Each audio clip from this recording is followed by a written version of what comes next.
Today is Thursday, August 6th, 2026. I am here at Port 32 Marina. We had some concerns about some growth still being on cool change. I spoke with the customer. He did request that I video the whole boat and not just the concerning areas that he highlighted.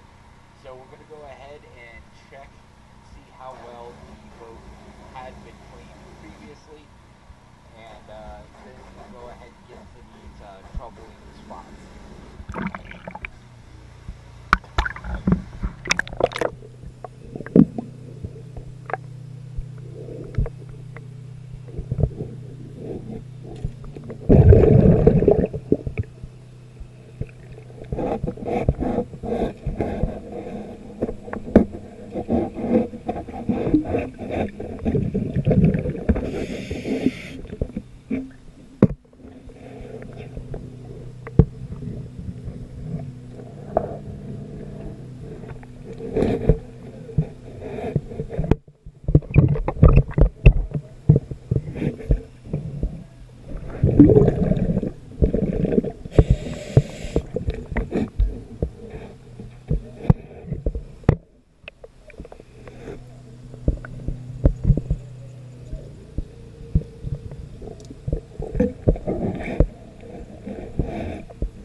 So that was a lot of the boat. It looks like our trouble areas. There's a bit of underneath on the edges by the water line. So we're going to go ahead and get that cleaned up, and then we'll do an after video.